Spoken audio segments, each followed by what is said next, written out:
gives me great pleasure to call to deliver his budget statement Mr. Chancellor of the Exchequer.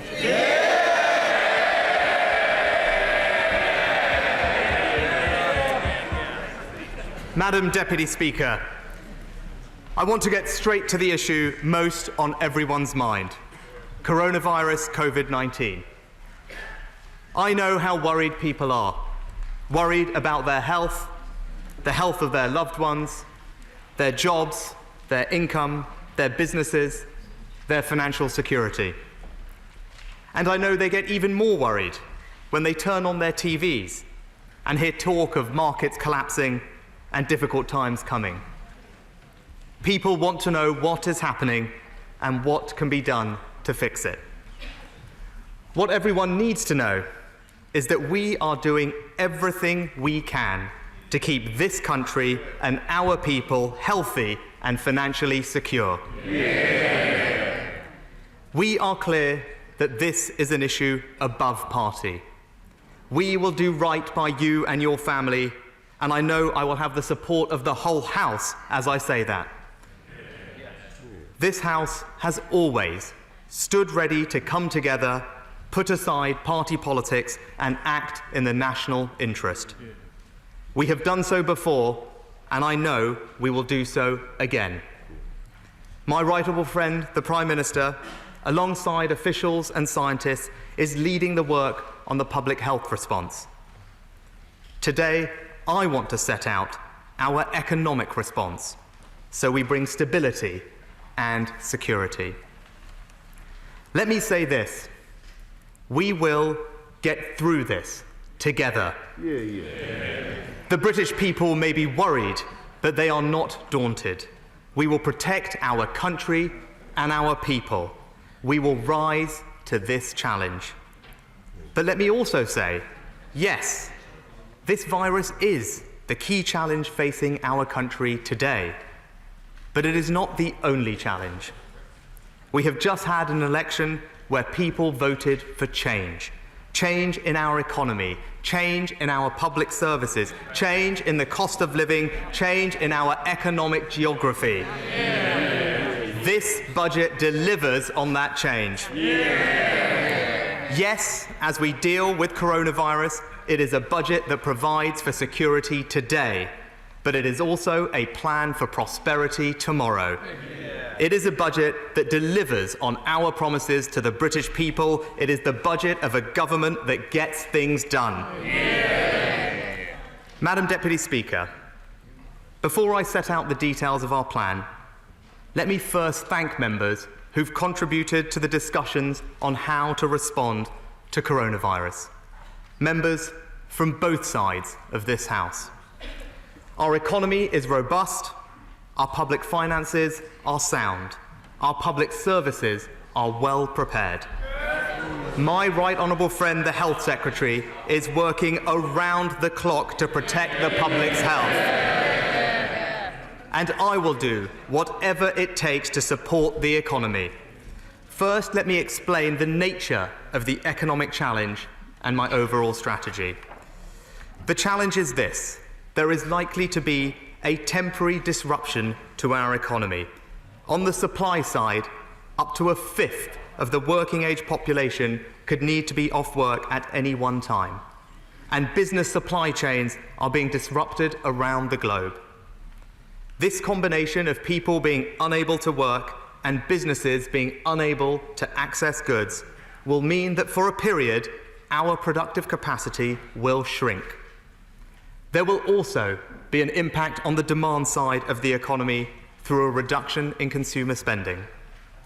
The combination of those effects will have a significant impact on the UK economy, but it will be temporary. People will return to work.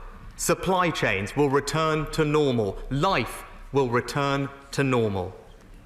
For a period, it's going to be tough, but I'm confident that our economic performance will recover. So given this analysis of the situation, let me set out our strategy to deal with it. We can't avoid a fall in demand because the primary driver of that reduction in consumption, the primary reason that people are not spending as normal, is because they're following doctors' orders to stay at home. So the right immediate policy response is to provide security and support for those who get sick or can't work through funding our public services and a strengthened safety net. And on the supply side, the right response is to provide a bridge for businesses to ensure that what is a temporary impact on our productive capacity does not become permanent. In other words, our response will be temporary, timely, and targeted. This is the right response and at the right time. That response is clearly and closely coordinated with the Bank of England. The Governor and I have been in constant communication about the evolving situation, and our responses have been carefully designed to be complementary and to have maximum impact, consistent with our independent responsibilities. The Governor set out this morning the actions that the Bank will take to help UK businesses and households bridge across the likely economic disruption. A 50 basis point reduction to interest rates to support business and consumer confidence and cash flows. The introduction of an SME term funding scheme to help reinforce the transmission of the reduction in bank rate to the real economy, and they have released the counter-cyclical buffer to further support the ability of banks to supply credit. The government's response will use fiscal action to support public services, households, and businesses. Together, we are taking action that is coordinated, coherent, and comprehensive. And let me now set out our three-point plan. First, whatever extra resources our NHS needs to cope with coronavirus, it will get. So whether it's research for a vaccine, recruiting thousands of returning staff, or supporting our brilliant doctors and nurses, whether it's millions of pounds or billions of pounds, whatever it needs, whatever it costs, we stand behind our NHS. Second, during this immediate crisis, if people fall ill or can't work, we must support their finances. We'll make sure that our safety net remains strong enough to fall back on. My right honourable friend, the Prime Minister, has already announced that statutory sick pay will be paid from day 1 rather than day 4. Today, with the assistance of my right honourable friend, the Work and Pensions Secretary, we can go further. Statutory sick pay will also be available for all those who are advised to self-isolate even if they haven't yet presented with symptoms. And rather than having to go to the doctors, you will soon be able to obtain a sick note by contacting 111. But of course, not everyone is eligible for statutory sick pay. There are millions of people working hard who are self-employed or in the gig economy. They will need our help too. So to support them during this period, we will make it quicker and easier to access benefits. Those on contributory employment and support allowance will be able to claim from day 1 instead of day 8. And to make sure that time spent off work due to sickness is reflected in your benefits, I'm also temporarily removing the minimum income floor in universal credit. And I'm relaxing the requirement for anyone to physically attend a job centre. Everything can be done by phone or online. Taken together, these measures on ESA and universal credit provide a boost of almost £500 million to our welfare system. And to further support our people, I am also creating a £500 million Hardship Fund distributed to local authorities who will be able to use that fund to directly support vulnerable people in their local area.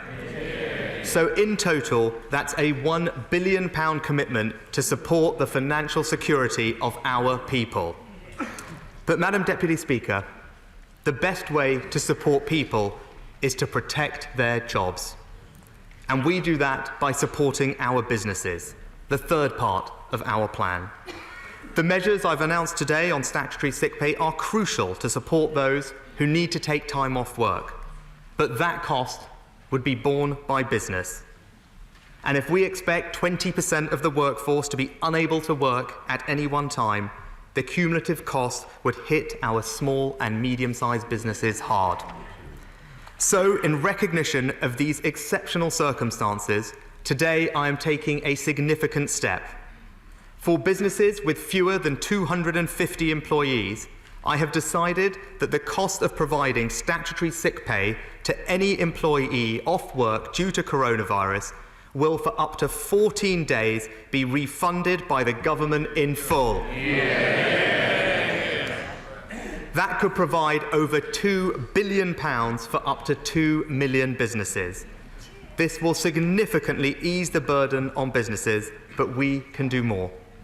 I have asked HMRC to scale up the time to pay service, allowing businesses and the self-employed to defer tax payments over an agreed period of time. Starting today, there will be a dedicated helpline with 2,000 staff standing ready to help. Now, although time to pay is important, it will still be the case that some good, well-run businesses will face problems with their cash flow. They may struggle to pay people's salaries, pay their bills, or buy new stock. They will need loans to get through this period. So today, I'm announcing a new temporary coronavirus business interruption loan scheme. Banks will offer loans of up to £1.2 million to support small and medium-sized businesses. The government will offer a generous guarantee on those loans, covering up to 80% of losses with no fees so that banks can lend with confidence. This will unlock up to £1 billion of attractive working capital loans to support small businesses with more as needed. Taken together, I expect the combination of these measures to protect the vast majority of businesses through the worst of the crisis. But I have two other measures that will use the tax system to support businesses through this. Our manifesto promised that for shops, cinemas, restaurants and music venues with a rateable value of less than £51,000, we would increase their business rates retail discount to 50%. Today, I can go further and take the exceptional step for this coming year of abolishing their business rates altogether.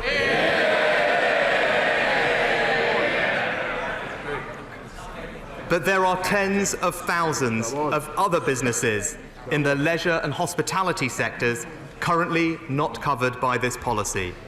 Museums, art galleries and theatres, caravan parks and gyms, small hotels and B&Bs, sports clubs, nightclubs, clubhouses, guest houses, they would not benefit from today's measure, but they could be some of the hardest hit. So for this year, I have decided to extend the 100% retail discount to them as well. That means any eligible retail, leisure or hospitality business with a rateable value below £51,000 will, over the next financial year, pay no business rates whatsoever. That is a tax cut worth £1 billion, saving each business up to £25,000. And it means, over the next 12 months, nearly half of all business properties in England will not pay a penny of business rates. I'm also launching today a fundamental review to be concluded at the autumn budget into the long-term future of business rates. But even with the temporary extension of the retail discount to the leisure and hospitality sectors, many of our smallest businesses already pay no business rates, so would not benefit from this policy.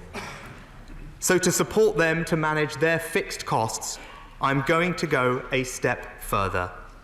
I am providing to any business currently eligible for the small business rates relief a £3,000 cash grant per business. This is a £2 billion cash injection direct to 700,000 of our smallest businesses. Let me summarise for the House the fiscal impact of our immediate response to coronavirus. Taken together, the extraordinary measures I have set out today represent £7 billion to support the self-employed, businesses and vulnerable people. To support the NHS and other public services, I am also setting aside today a £5 billion emergency response fund, and I will go further if necessary. Those measures are on top of plans I will set out later in this budget, which provide an additional fiscal loosening of £18 billion to support the economy this year. That means I am announcing today, in total, a £30 billion fiscal stimulus to support British people, British jobs and British businesses through this moment. And of course, if further action is needed as the situation evolves, I hope the whole House knows I will not hesitate to act. I believe this represents one of the most comprehensive economic responses of any government anywhere in the world to date.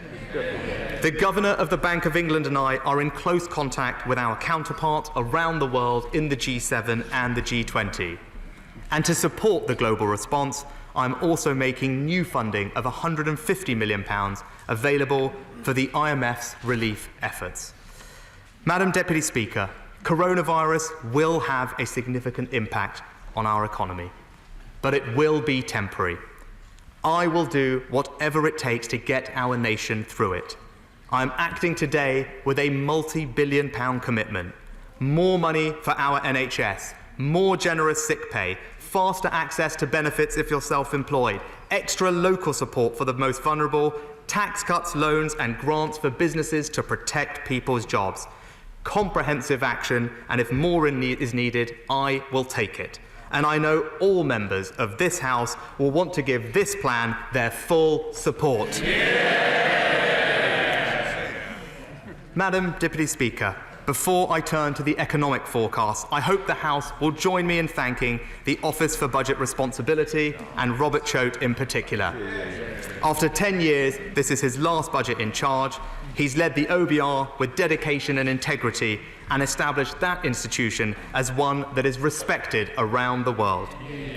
Madam Deputy Speaker, let me now turn to the growth forecasts. Since the OBR closed their forecast, it has become clear that the spread of coronavirus will have a significant impact on our economy in the coming quarters. But given that the nature of the shock is temporary, I still want to set out for the House the OBR's judgment on the economy over the medium term. Even before coronavirus hit, we were facing a slowing world economy. There has been, across developed economies, including here in the UK, a decade-long slowdown in productivity.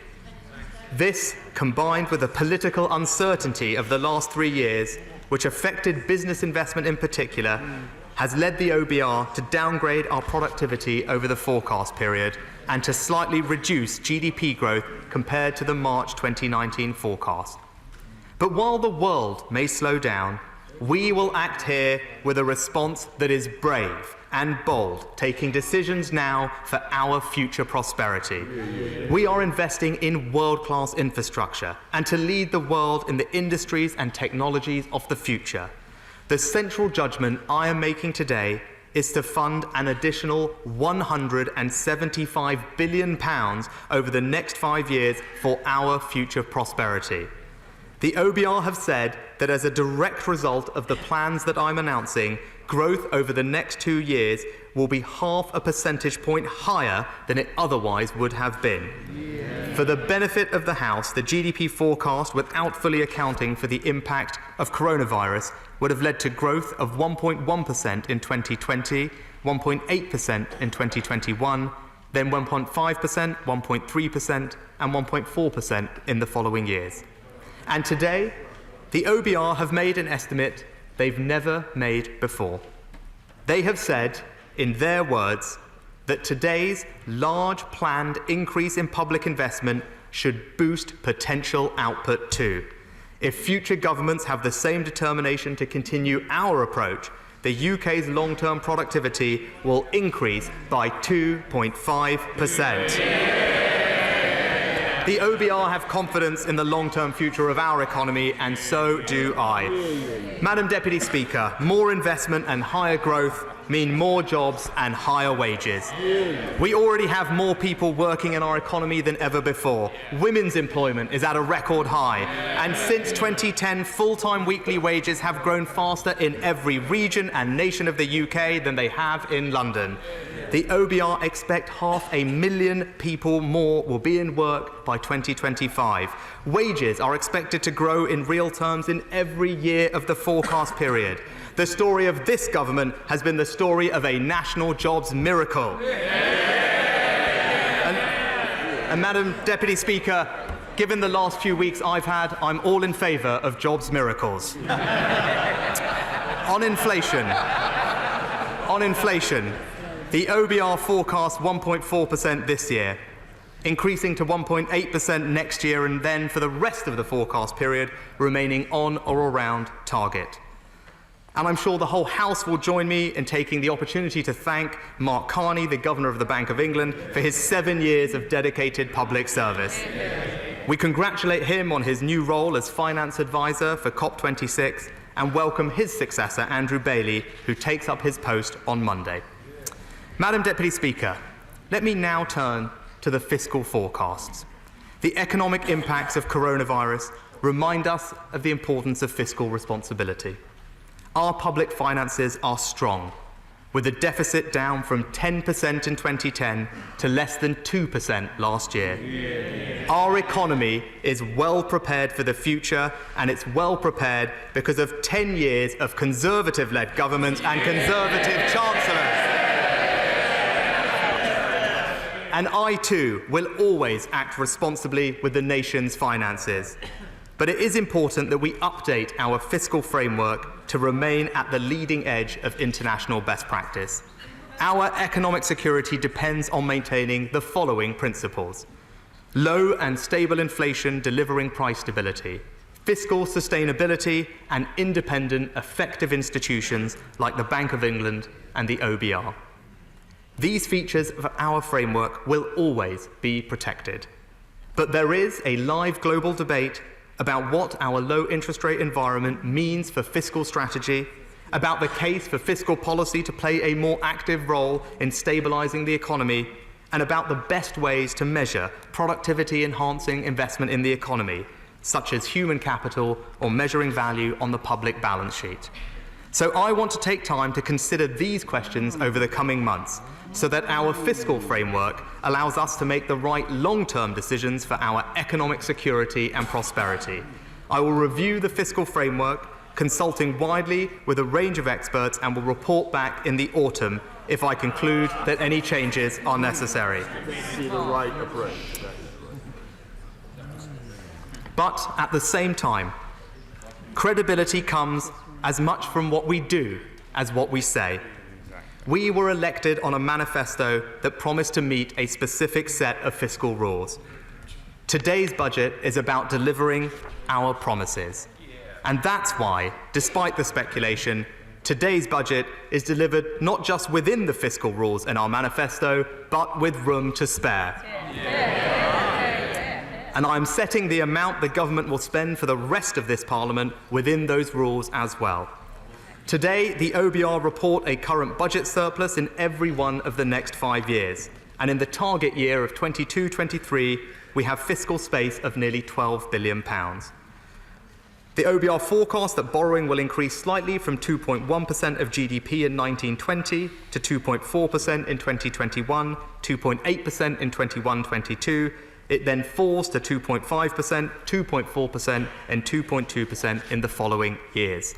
And the OBR forecasts that headline debt will be lower at the end of the Parliament than it is today, falling from 79.5% this year to 75.2% in 24-25.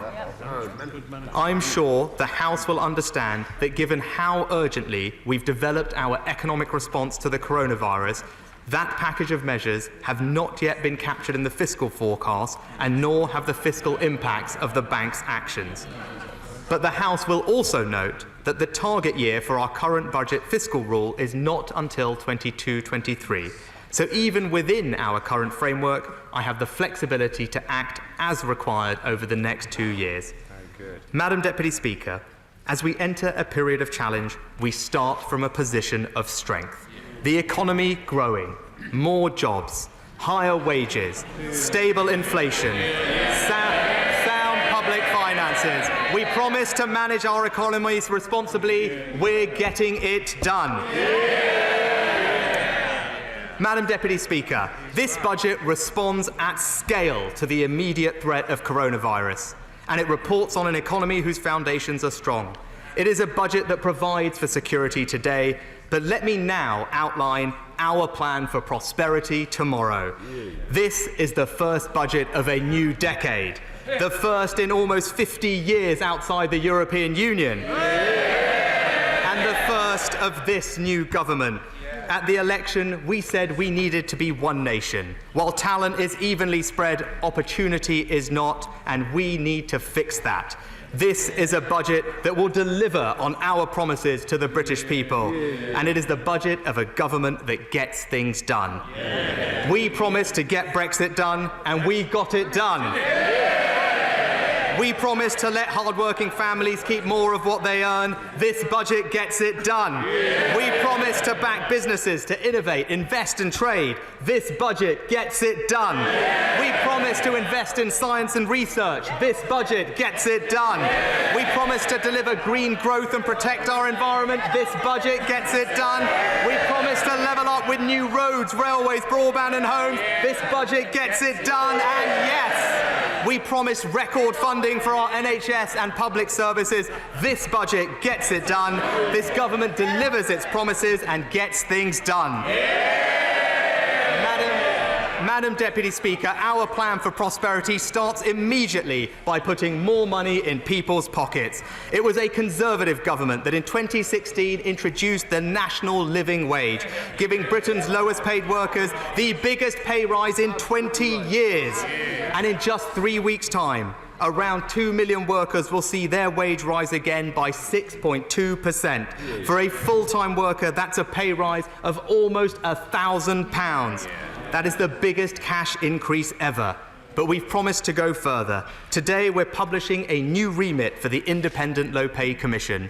They now have a formal target that as long as economic conditions allow, by 2024, the national living wage will reach 2/3 of median earnings. On current forecasts, that means a living wage of over £10.50 an hour. We promised to end low pay. We're getting it done. And as people earn more, we'll also cut taxes on their wages. I'm increasing in just 4 weeks' time the national insurance threshold from £8,632 to £9,500. That's a tax cut for 31 million people, saving a typical employee over £100. And taken together, our changes to the national living wage, income tax and now national insurance mean that someone working full-time on the minimum wage will be more than £5,200 better off than in 2010. The Conservatives, the real Workers' Party. I can also confirm, now that we've left the EU, that I will abolish the tampon tax. From January next year, there will be no VAT whatsoever on women's sanitary products. And I congratulate all members and right honourable members who campaigned for this, including the former member for Dewsbury who led the charge. Now let me turn to duties. Scotch whisky is a crucial industry and our largest food and drink export. My Scottish Conservative colleagues, including my honourable friend, the member for Moray, have highlighted to me the impact that the recent US tariffs are having. We will continue to lobby the US government to remove these harmful tariffs. But in the meantime, I'm announcing today £1 million of support to promote Scottish food and drink overseas and £10 million of new R&D funding to help distilleries go green. And to further support the industry, I can also announce that this year the planned increase in spirits duty will be cancelled. Madam Deputy Speaker, pubs are at the centre of community life.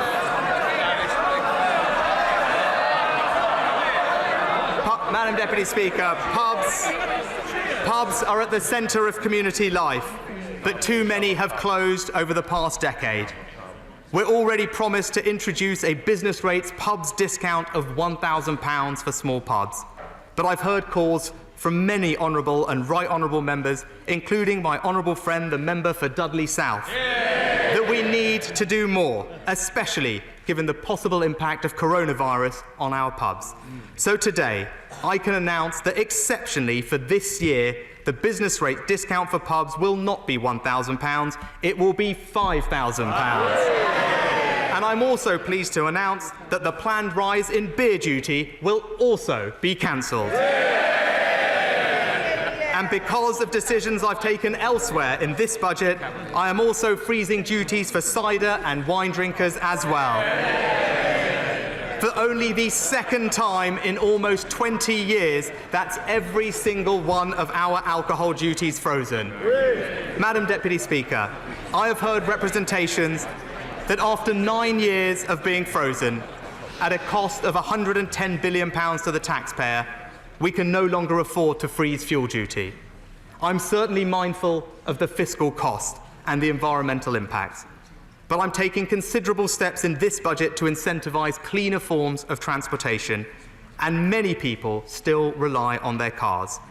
So I'm pleased to announce today that for another year, fuel duty will remain frozen. Compared to 2010 plans, that's a saving of £1,200. Madam Deputy Speaker, wages up, national insurance cut, the tampon tax abolished, spirits duty frozen, beer duty frozen, wine and cider duty frozen, fuel duty frozen. We promised to cut taxes and the cost of living, and we got it done. Madam Deputy Speaker, as Conservatives, we know that to put more money in people's pockets, we need a thriving private sector. That is what drives growth. That is what creates jobs. That is what lifts living standards. So the second part of our plan for prosperity is to unleash the power of business. Businesses need support to start up, grow and export. So today I provide £130 million of new funding to extend start-up loans, £200 million for the British Business Bank to invest in scale-ups, another £200 million for life sciences, more money for growth hubs, 21 cities with British Library business support, £5 billion of new export loans for business, and dedicated trade envoys representing the North, the Midlands, Wales and the West of England in our embassies around the world. Madam Deputy Speaker, businesses also need a fair tax system. We were elected on a manifesto that promised to review and reform entrepreneurs' relief. I've now completed that review, and here's what we're going to do. Entrepreneurs' relief is expensive, at a cost of over £2 billion per year, ineffective, with less than 1 in 10 claimants saying the relief was an incentive to set up their business, and unfair, with nearly 3/4 of the cost going to just 5,000 individuals.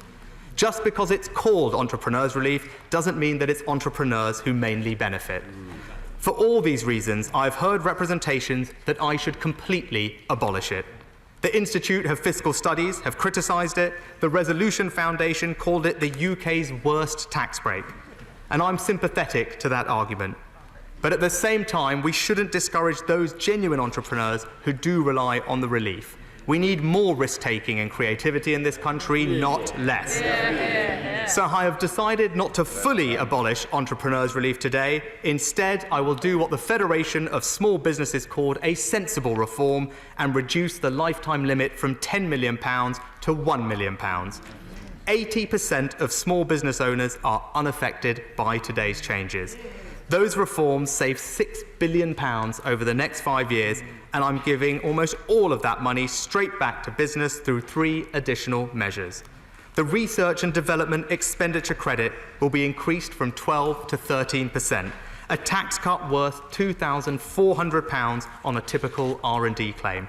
The structures and buildings allowance will be increased from 2% to 3%, giving an extra £100,000 of relief if you're investing in a building worth £10 million.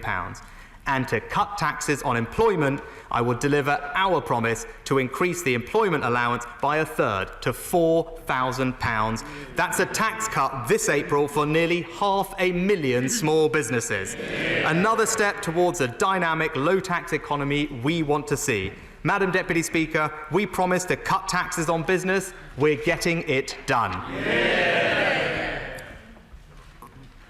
Madam Deputy Speaker, to help our businesses lead the next generation of high productivity industries, we also need to invest now in the technologies of the future. We are a country of Newton, Hodgkin and Turing. Ours is a history filled with ideas, invention and discovery, and is truly a national history. The first steam railway ran between Stockton and Darlington. Yeah. The first television was invented by a Scot.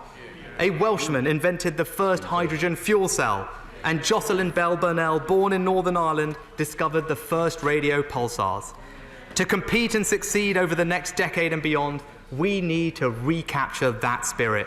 So the third part of our plan for prosperity is to invest in ideas. Madam Deputy Speaker, in our manifesto, we made a promise to double investment in research and development to £18 billion. I will not be doing this today. Instead, I will increase investment in R&D to £22 billion a year. That is the fastest and largest increase in R&D spend ever. As a percentage of GDP, it will be the highest in nearly 40 years, higher than the US, China, France and Japan, and a major step towards our target of increasing public and private investment in R&D to 2.4% of GDP. And we won't wait to get started. Next year, funding will grow by 15%, the fastest year-on-year growth on record. Detailed allocations of our investment in ideas will be set out at the spending review, but I can make some announcements today. I'm investing £1.4 billion in our world-leading Science Institute at Weybridge, where, as we speak, they're working to analyse samples of coronavirus. To secure our leadership in the technologies of the future, I'm investing over £900 million in nuclear fusion, space and electric vehicles. And as we invest in ideas, we're also changing the way we fund science in this country. I can confirm that we will invest at least £800 million in a new Blue Skies funding agency here in the UK, modelled on the extraordinary ARPA in the US. And as we invest in ideas, we're also changing where we fund science in this country. Today, half of R&D funding goes to London, the east and the southeast of England. So we're investing £400 million of new funding into high-quality research, with much of that incremental funding going to our brilliant universities around this country. We promise to make this country one of the scientific research centres of the world. We're getting it done. Yeah. Madam Deputy Speaker, there can be no lasting prosperity for our people if we do not protect our planet. So the fourth part of our plan for prosperity is to create the high-skill, high-wage, low-carbon jobs of the future. Yeah. To level up with completely new industries in our regions and nations, to raise our productivity and lift our quality of life even as we cut our emissions. The Treasury's Net Zero review will set out the government's strategic choices ahead of COP26 later this year. Today's budget takes the first steps. First, we will increase taxes on pollution. Electricity is now a cleaner energy form than gas, but our climate change levy, paid by companies, taxes electricity at a higher rate. So as another step towards equalising the rates and encouraging energy efficiency, from April 2022, I'm freezing the levy on electricity and raising it on gas. I will support the most energy-intensive industries to transition to net zero by extending the Climate Change Agreement Scheme for a further 2 years. To tackle the scourge of plastic waste, we will deliver our manifesto promise to introduce a new plastic packaging tax. Yes. From April 2022, we will charge manufacturers and importers £200 per tonne on packaging made of less than 30% recycled plastic. That will increase the use of recycled plastic in packaging by 40%, equal to carbon savings of nearly 200,000 tonnes. Let me now turn to red diesel. The red diesel scheme allows selected users to pay duty of just over 11 pence per litre for diesel, compared to almost 58 pence per litre for everyone else. But the sectors using red diesel are some of the biggest contributors to our air quality problem, emitting nearly 10% of the noxious gases polluting the air of our cities like London. This is a tax relief on nearly 14 million tonnes of carbon dioxide every year, the same as the entire population of London and Greater Manchester taking a return flight to New York. It's been a £2.4 billion tax break for pollution that's also hindered the development of cleaner alternatives. So I will abolish the tax relief for most sectors. That's the right thing to do, but I recognise it will be a big change for some industries. So firstly, this change will not take effect for 2 years, giving businesses time to prepare. Secondly, I have heard the concerns about agriculture, particularly from the NFU rural colleagues, and indeed my right honourable friend, the member for Sherwood.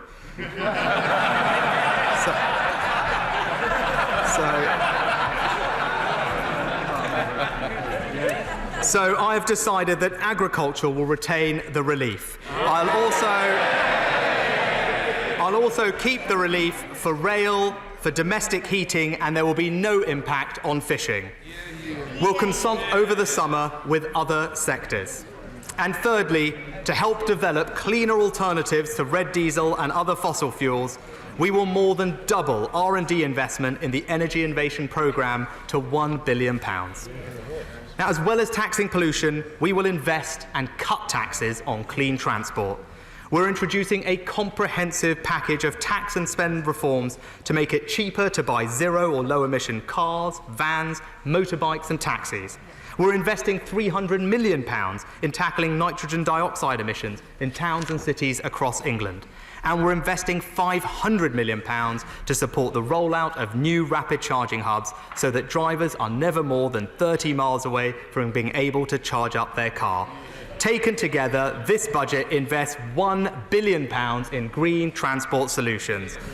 Madam Deputy Speaker, many members around this House will have seen the devastating impact of the recent floods on homes and businesses in their own constituencies.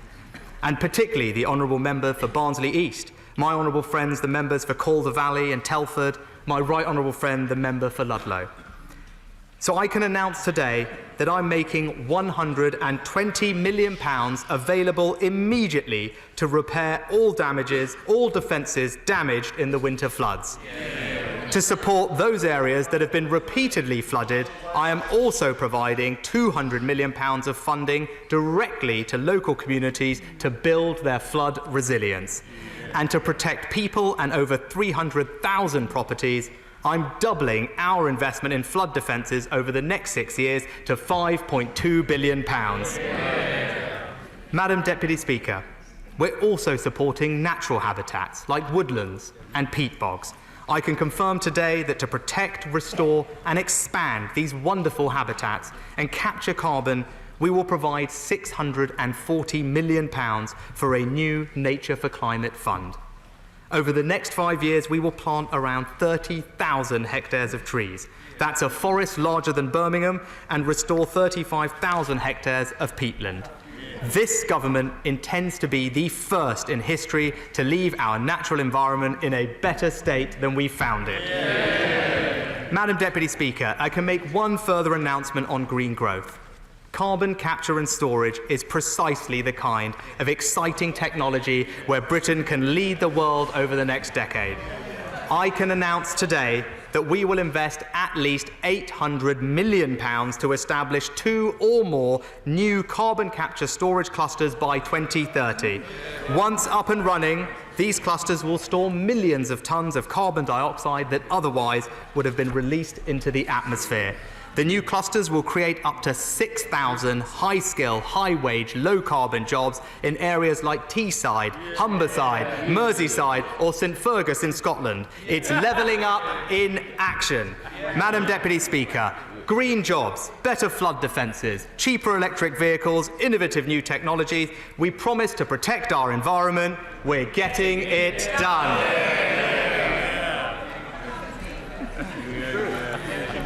Madam Deputy Speaker, we as a party know that talent is evenly spread in our country, but opportunity is not, and we have to put that right. We need to build the infrastructure that will lay the foundations for a new century of prosperity. We need to grab the opportunity to upgrade, to improve, to enhance, to level up. That starts today with the next part of our plan as we get Britain building. Madam Deputy Speaker, over the next 5 years, we will invest more than £600 billion in our future prosperity. Public net investment will, in real terms, be the highest it's been since 1955. Take the average amount we've invested over the last 40 years in real terms, we're tripling it. Capital budgets in 24-25 alone will reach over £110 billion.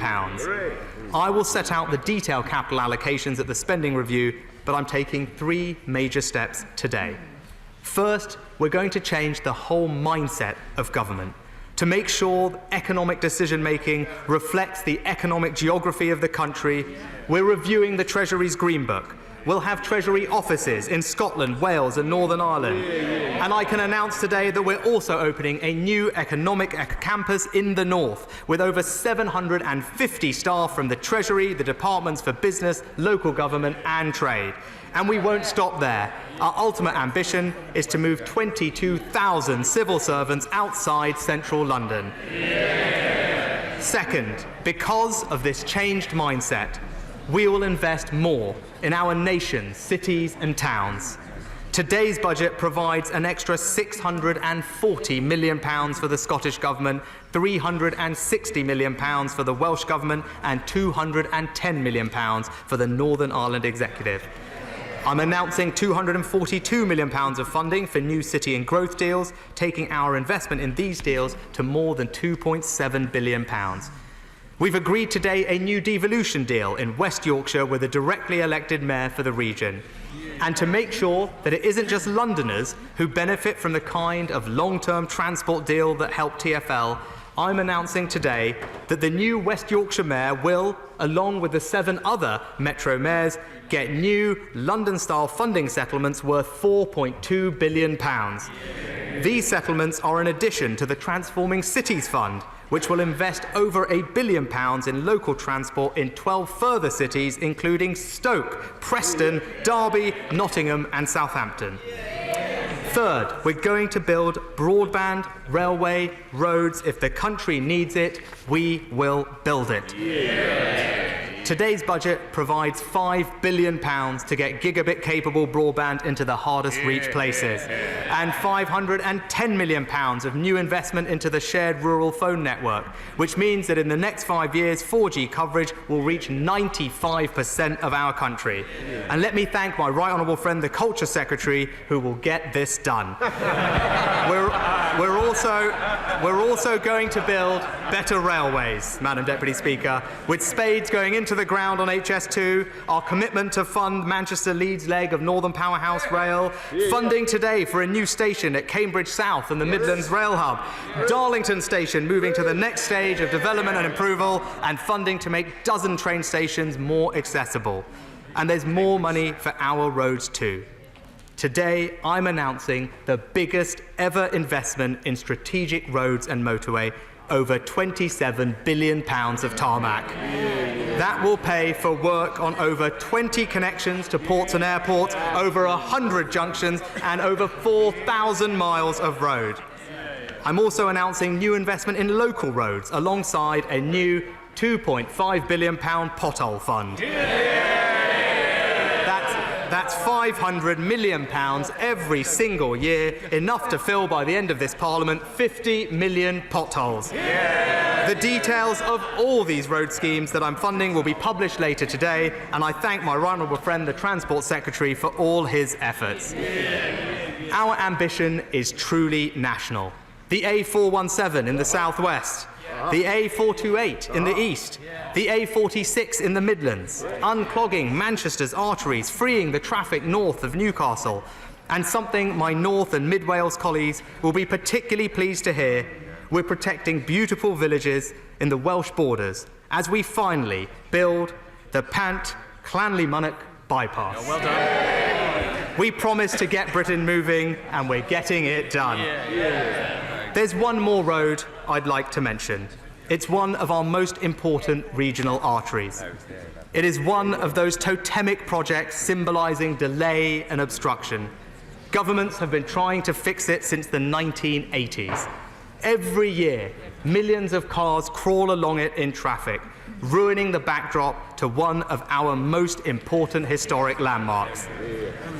So to the many honourable and right honourable members who have campaigned for this moment, I say this: the A303, this government's going to get it done. Madam Deputy Speaker, today we've announced the biggest programme of public investment ever. £27 billion for strategic roads this Parliament, funding to fill 50 million potholes, new railways, new stations, £5 billion for broadband, a new mayor for West Yorkshire, investment in every region and every nation of our United Kingdom. We promised to get Britain building. This budget is getting it done. Madam Deputy Speaker, only by having a plan for prosperity will we grow the economy. Only by having a growing economy can we invest in our public services. And only by investing in our public services, the people's priority, can we send a clear message to those who rely on them. You are our priority. Our public services are one of the most important tools by which we, the government, can level up and spread opportunity, so that no matter who you are or where you were born, you will have every chance to succeed in our modern, dynamic economy. And that starts with education. We've already provided schools with a 3-year settlement worth over £7 billion by 2022. My right honourable friend, the Education Secretary, is taking forward our plans to increase per pupil funding next year by an average of over 4%. Today, I'm providing every region in the country with funding for specialist 16 to 19 maths schools, £25,000 per year on average for each secondary school to invest in arts activities, £30 million a year to improve PE teaching, and £8 million for the Football Foundation scheme to build new pitches for around 300,000 people to play on. And to support families, I'm providing £2.5 million to fund research into how best to integrate family services, including family hubs championed by my honourable friend, the member for Congleton. Next, I'd like to take the opportunity to pay tribute to my predecessor and friend, the right honourable member for Bromsgrove. One of the issues he is most passionate about is levelling up further education. At the spending round, he increased funding for 16 to 19 education by £400 million. Today, I can secure his legacy with £1.5 billion of new capital over 5 years to dramatically improve the condition of our entire FE College estate. My predecessor wanted to level up further education. Saj, we're getting it done. Madam Deputy Speaker, I have one final education announcement. I've talked today about Britain being the country of scientists, inventors and engineers. But we're also the country of Shakespeare, Austen and Dahl. Our greatest export to the world is our language. Our greatest asset is the free exchange of ideas and debate. And our greatest responsibility is the education of our young people. A world-class education will help the next generation thrive, and nothing could be more fundamental to that than reading. And yet digital publications are subject to VAT. That can't be right. So today, I am abolishing the reading tax. From the 1st of December, just in time for Christmas, books, newspapers, magazines or academic journals, however they are read, will have no VAT charge whatsoever. There will be no VAT on historical fiction by Hilary Mantel, manuals or textbooks like Gray's Anatomy, or indeed works of fantasy like John MacDonald's Economics for the Many.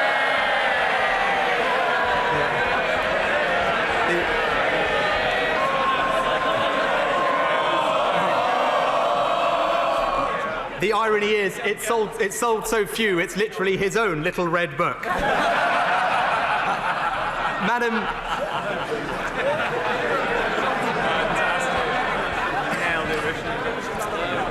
Madam Deputy Speaker, our second priority is to make sure people have affordable and safe housing. Today, I can make good our promise to extend the Affordable Homes programme with a new multi-year settlement of £12 billion. This will be the largest cash investment in affordable housing in a decade. To support local authorities to invest in their communities, I'm cutting interest rates on lending for social housing by 1 percentage point, making available more than £1 billion of discounted loans for local infrastructure and consulting on the future of the Public Works Loan Board. I'm confirming nearly £1.1 billion of allocations from the Housing Infrastructure Fund to build nearly 70,000 homes in areas of high demand across our country. A new £400 million fund for ambitious mayors like Andy Street in the West Midlands to build on brownfield sites. And tomorrow, my right honourable friend, the Housing Secretary, will set out for the House comprehensive reforms to bring our planning system into the 21st century. But the housing challenge is most acutely felt by those with no home at all. So today, I'm confirming £650 million of funding to help rough sleepers into permanent accommodation. That will buy up to 6,000 new places for people to live, enable a step change in support services, and help us meet our promise to end rough sleeping in this Parliament. And to fund those rough sleeping measures, I'm confirming today that our manifesto promise to introduce a new stamp duty surcharge for non-UK residents will be introduced at a rate of 2% from April 2021. Madam Deputy Speaker, I have one further measure to announce on housing. 2.5 years on, we're still grappling with the tragic legacy of Grenfell. Last year, we allocated £600 million to remove unsafe aluminium composite material, or ACM, from high-rise residential buildings. Today, I go further.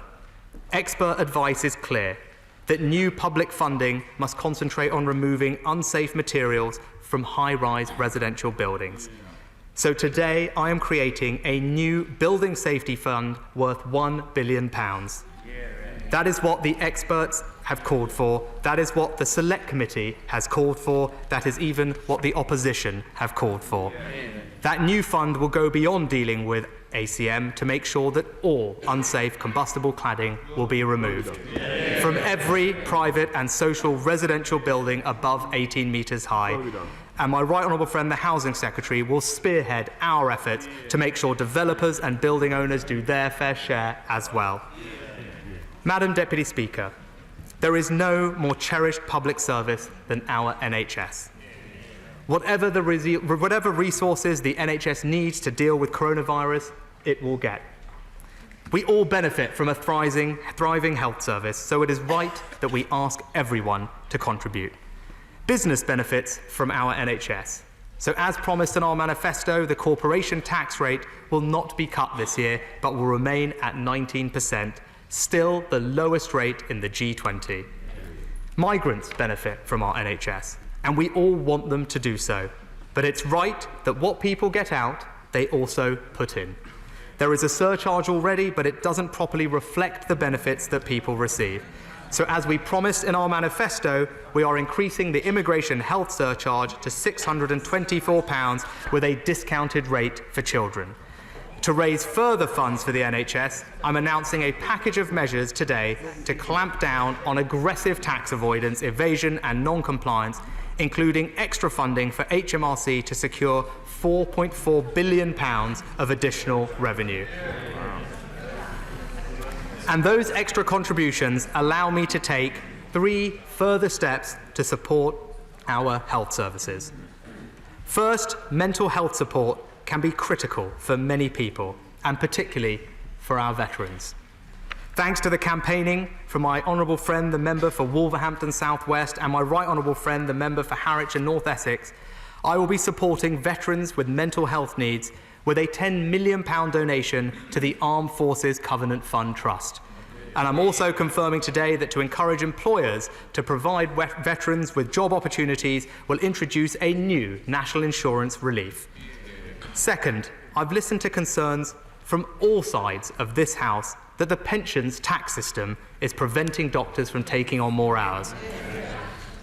To significantly reduce the number of people that the tapered annual allowance affects, I am increasing both taper thresholds by £90,000, removing anyone with income below £200,000. Based on their vital work for the NHS, that will take around 98% of consultants and 96% of GPs out of the taper altogether. At the same time, I'm reducing the minimum annual allowance to £4,000, which will only impact those with incomes above £300,000. This is a £2 billion commitment that supports our hard-working doctors. Let me turn now to the overall funding settlement for the NHS. We've already provided the NHS with a record funding increase, £34 billion over 5 years, the biggest cash increase in public services since the Second World War. Today, I can go further.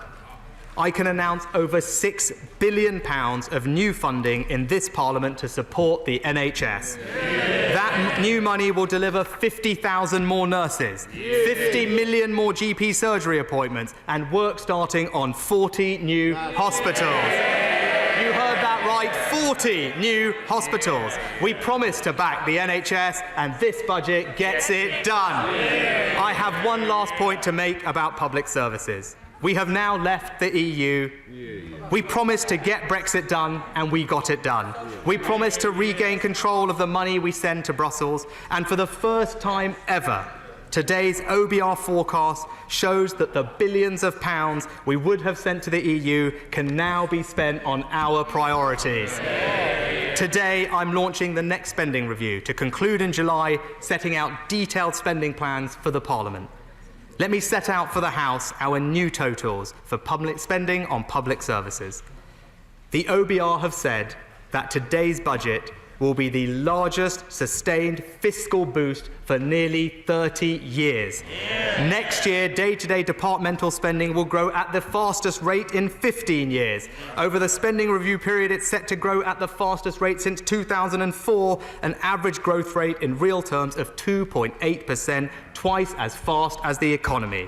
That means that by the end of this Parliament, day-to-day spending on public services will be £1 billion, £100 billion higher in cash terms than it is today. More police, safer streets, more nurses, better healthcare, more teachers, better education. Madam Deputy Speaker, the House now knows what the electorate already knows. The Conservatives are the party of public services.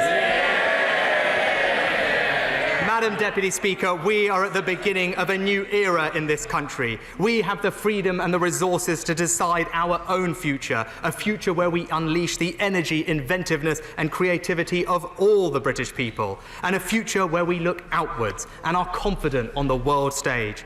That starts right now with our world-leading response to the coronavirus. This is a budget delivered in challenging times. We will rise to this moment. We will get through this together. This budget delivers security today, but it also lays the foundations for prosperity tomorrow. This is just the start. Over the next few months, we'll tackle the big issues head-on, from our national infrastructure strategy to social care and further devolution. This is the budget of a government that gets things done. Creating jobs, cutting taxes, keeping the cost of living low, investing in our NHS, investing in our public services, investing in ideas, backing business, protecting our environment, building roads, building railways, building colleges, building houses, building our union. A budget that delivers on our promises, a people's budget from a people's government, and I commend it to this House.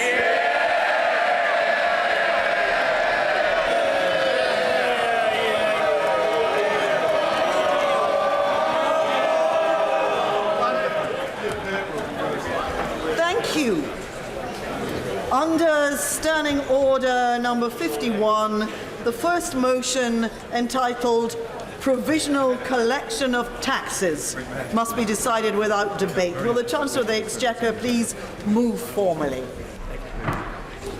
The question is that, pursuant to Section 5 of the Provisional Collection of Taxes Act 1968, provisional statutory effect shall be given to the following motions. A. Rates of tobacco products duty, motion number 40. And B. Vehicle excise duty motor caravans, motion number 44. As many as that opinion, say aye. Aye. Of the contrary, no. I think the ayes have it. The ayes have it.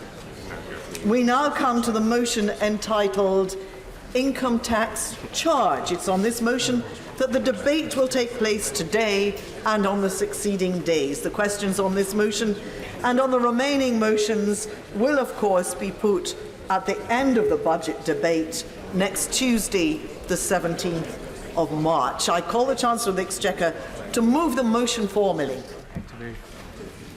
The question is that income tax is charged for the tax year 2020 to 21, and it is declared that it is expedient and in the public interest that this resolution should have statutory effect under the provisions of the Provisional Collection of Taxes Act 1968. And to reply to the budget, I call the Leader of the Opposition. Thank you, Madam Deputy Speaker. The coronavirus outbreak is an emergency, and so I want to make it clear that we have to work together, all of us, to meet this head-on and to overcome it. But we'll only overcome this virus because of the dedication of our NHS staff, carers and public servants. The steps the government has announced today to head off the economic impact of the coronavirus are obviously welcome, but I have some points I wish to raise. We have to be straight with people. It is going to be much tougher because of the last 10 years of deeply damaging and counterproductive cuts to all of our essential public services. We're going into this crisis with our public services on their knees. And as today's figures confirm, with a fundamentally weak economy, which is now flatlining, with zero growth even before the impact of coronavirus. Today's budget was billed as a turning point, a chance to deliver, in particular on the promises made to working class communities during the general election. But it doesn't come close. The government's boast of the biggest investment since the 1950s is frankly a sleight of hand. It's in fact only the biggest since they began their slash and burn assault on our services, economic infrastructure and living standards in 2010. And having ruthlessly forced down the living standards and life chances of millions of our people for a decade, the talk of levelling up is a cruel joke. The reality is that this is a budget which has an admission of failure, an admission that austerity has been a failed experiment. It didn't solve our economic problems, but made them worse, that held back our own recovery and failed even in its own terms. And today's measures go nowhere near reversing the damage that has been done to our country. Mr. Speaker, Madam Deputy Speaker, I'm sure the whole House will wish the honourable member for Mid-Bedfordshire well. Many people are understandably very worried about the impact of coronavirus on their own lives. The government needs to be very clear what it is announcing, and there are still questions to be answered about the government's response. What coverage is there for people on 0 hours contracts or those without a contract of employment beyond reforms to benefits? Will statutory sick pay adjustments announced today be available to all workers from day one? What support will be made available for low-paid workers who don't meet the lower earnings limit for statutory sick pay? Are there any plans to increase the level of statutory sick pay, which itself is actually scandalously low? Will people who are doing the right thing by self-isolating continue to be punished with a 5-week wait for universal credit payments? The benefit system can't be only to support for millions of workers not entitled to statutory sick pay. The crisis is exposing the vulnerabilities in our economy and our public services. When 17,000 National Health Service beds have been cut, leaving 94% of the remaining beds full, when 100,000 people were forced to wait more than 4 hours on trolleys in A&E departments in January, it's little wonder people worry that the extra money for the health service is too little, too late. We only have a quarter of the intensive care beds per person that Germany has. We don't have enough ventilators to deal with a mass outbreak or the people with the necessary trained skills to operate those ventilators. Across the National Health Service, there are at this moment 100,000 staff vacancies. And moreover, public health budgets have been slashed by £1 billion in recent years. What an irony. Public health is based on the principle that prevention is better than cure. But this government is providing money only after a serious outbreak is underway. We know that the most vulnerable people to coronavirus are older people. That is when we need a strong social care system. But social care is in crisis. There's an £8 billion funding gap since 2010. Instead of the government presenting a social care plan, which the part-time Prime Minister told us was ready long ago, they're asking the rest of us to come up with ideas. Underpaid care workers, a quarter of them, on 0 hours contracts, travel from house to house to provide care to elderly and sick people. It's a model that could scarcely be better designed to encourage the spread of a virus. So it is vital that the government doesn't wait a few months but comes up now with answers to ensure that care workers do not lose out for staying away from work if they experience the symptoms. Mr. Speaker, the Chancellor shows a lot of brass neck when he boasts that measures to deal with coronavirus are only possible because of his party's management of the economy. Look outside. In the rest of the world, in the real world, we're still living through the slowest economic recovery in a century. Our economy is fundamentally weak. ONS figures out today show the economy is not growing. Growth was 0.0% in the 3 months to January. 0.0% in the 3 months to the end of January. The Prime Minister might find this funny. Those struggling don't. Future growth has been downgraded yet again, from 1.4% to 1.1% this year, and that is before coronavirus has been taken into account. We have stalling productivity, flatlining business investment, and wages of only just scraped past pre-crisis levels. None of this can be blamed on coronavirus, and it isn't all because of Brexit either. It's because they have failed on the economy. That failure has left us the most regionally unequal country in Europe. Investment spending per head in London is currently more than double that of the East Midlands. And now they talk about levelling up. But who pushed huge swathes of our country so low in the first place? It's Conservative governments that have starved the country of investment over the last 10 years, resulting in a £192 billion hole in infrastructure spending. What has that meant for people? It's meant bus services have been cut. There is patchy access to broadband. Homes and businesses ruined because of inadequate flood defences. The Chancellor expects plaudits for half-filling the investment hole his party created in the first place. Amid a blizzard of hype, he's claiming today marks the biggest capital injection since the 1950s. But, Mr. Speaker, this is actually all smoke and mirrors. As a percentage of GDP, it only returns us to the levels we had before the Conservatives slashed investment so drastically in 2010.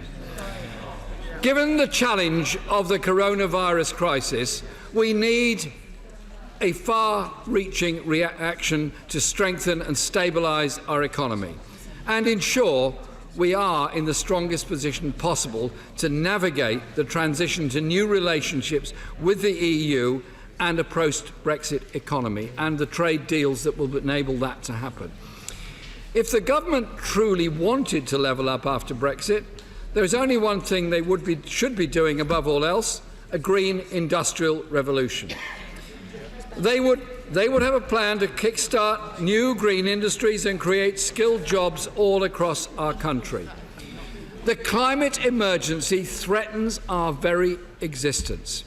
It demands we mobilise our resources on a massive scale. The environmental measures announced by the Chancellor today get nowhere near that.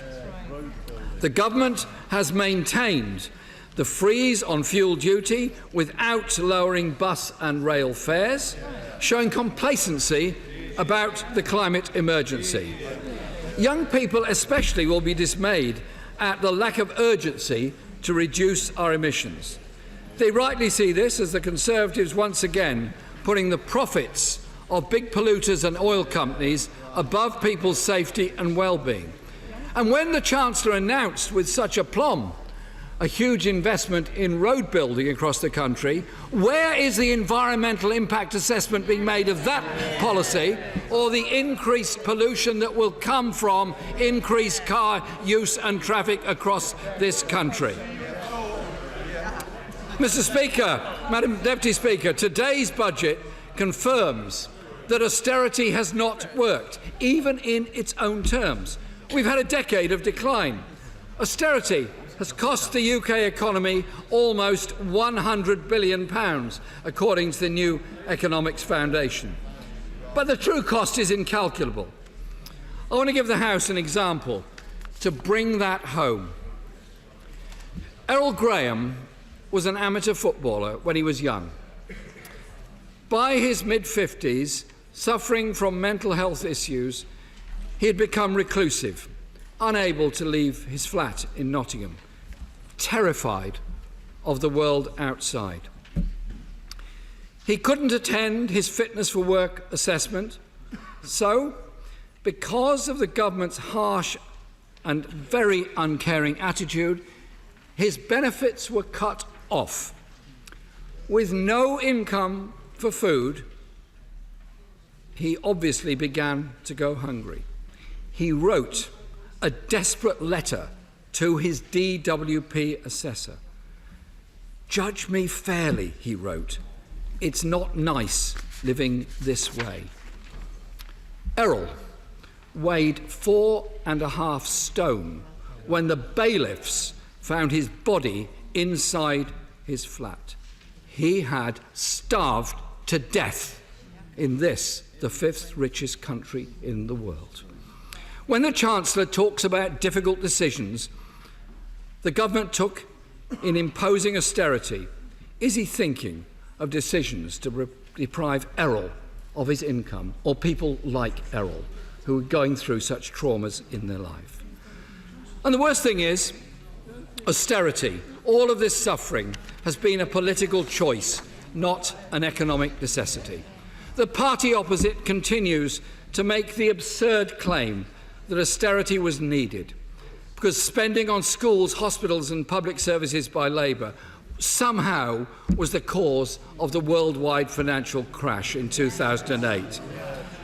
A US Senate report into the root causes of the crash singled out two investment banks to blame: Goldman Sachs and Deutsche Bank. A few weeks ago, the Prime Minister turfed out one Chancellor who had previously worked at Deutsche Bank and replaced him with another one who worked at Goldman Sachs. Truly a government of the people. Now, Mr. Speaker, they want us to believe that austerity is over. But it's not true. According to the Institute for Fiscal Studies, it would take at least $54 billion of current spending this year, excluding health and social care, to get us back to 2010 levels. We've heard nothing even approaching that scale from the Chancellor today. Without it, the IFS says austerity is baked into our economy. And try telling local councils, which face a further £8 billion black hole over this Parliament, that austerity is over. Mr. Speaker, to truly end austerity and fund urgent action on the climate emergency and our public services, we need a fair taxation system. That means making the richest pay their share. But the government's changes to the national insurance threshold will actually mostly benefit higher earners, while those on lower incomes would be far better supported by boosting wages and real social security. The income of the poorest fifth of families has fallen by 7% in just 2 years. And as the Resolution Foundation has said, this has been driven by policy choices. How can it be right that 12 years after the bankers crashed the economy, the poorest 20% of the population are still being made to pay for it, while those at the top are being rewarded yet again? And today we learn they won't even scrap Entrepreneurs' Relief, a huge subsidy mainly benefiting 5,000 people who make an average of £350,000 per year. I can only assume those who fund the Conservative Party have had a quiet word with the Chancellor and told him to back off. Creating a fair taxation system also means tackling tax avoidance and evasion. How can we have confidence in this Chancellor to clamp down on tax dodgers when he previously worked for hedge funds that used the Cayman Islands and had a very close business associate who engaged in a multi-million-pound tax avoidance scheme? And how can we have confidence when the government's big idea is apparently free ports, tax-free zones to allow the super-rich to dodge taxes and take away workers' protections? Mr. Speaker, the last Chancellor resigned, saying that no self-respecting minister could accept being controlled by advisers in Number 10. The new Chancellor accepted that control, and now he's presented a budget just 27 days after taking the job. So can I, through him and the chuntering Prime Minister, pass on our congratulations to Dominic Cummings on writing a budget so quickly? But what a letdown it's been. When I first responded to a budget, austerity was very much in the vogue, and our demands for investment and spending were dismissed. The terrain of public debate has shifted dramatically in just a few years, but there's a gaping chasm between the rhetoric of the Conservative Party have adopted and the reality of what they delivered. Because the Conservative Party, whatever they say, will never stand up for working class communities. They will always put the interests of their wealthy friends first. The reality of today's announcements will become clear, and the hard sell and the spin will fade away, and this budget will then be seen to be a lost opportunity, a failure of ambition and a bitter disappointment to all those people who had been promised so much. But from what we've heard today, they're actually going to see very, very little. Order. Call the Chairman of the Treasury Select Committee, Mel Strite. Thank you, Madam Deputy Speaker. There is no doubt, Madam Deputy Speaker, that this budget has been framed against one of the most challenging moments in this country's economic history. And it is true, as the Chancellor has set out, that there are many fundamentals of our economy that are strong. Record levels of employment, the lowest level of unemployment since 19... Up the honourable gentleman, but I will do so in order that people can leave quietly so that the honourable gentleman can be heard. Mel Strite. Madam Deputy Speaker, the lowest level of unemployment since 1974. Inflation low and stable, and real wages rising, and having done so over a period of 2 years. But the Chancellor is equally right to point to the huge challenges that lay ahead. He did not mention, in fact, the trade deal that we are negotiating with the European Union, nor, of course, explicitly the many challenges there will be around accelerating challenges around climate change. But he did quite rightly and substantially focus on the challenge of coronavirus. And these challenges, Madam Deputy Speaker, are often emerging without us having much warning of them. And in fact, if you went back to 2013 and looked then at the appearance of the then newly appointed Governor of the Bank of England, Mark Carney, when he was asked by the Treasury Select Committee what he saw as being the main challenges over the coming years, not one of the three external challenges that I've just presented were mentioned by him. So these things come at us pretty fast and sometimes very unexpected. And I do think that the Chancellor is to be congratulated for having looked very closely at these challenges and come up with some very robust responses. But nonetheless, at the very heart of this budget hangs an important question. Are the fiscal rules that we're working to robust enough, and is the spending and the taxation proposals within this budget that, of course, we will pick over in some detail over the coming hours and days, does that stack up in terms of maintaining our fiscal responsibility that the markets expect of us? Now, I think the Chancellor said that he was fundamentally sticking to the rules that are in the Conservative Party manifesto, and that is to make sure that day-to-day spending is in balance over a horizon of a 3-year period. And I think that the Chancellor suggested that in about 22-23, the headroom around those rules, given the OBR's forecast, would be something of the order of £12 billion. And that, of course, Madam Deputy Speaker, is all well and good. That is a reasonable level of firepower. But he also pointed out that the impacts of the coronavirus, because of the cycle of the budget forecasting by the OBR, which will have had a cut-off of around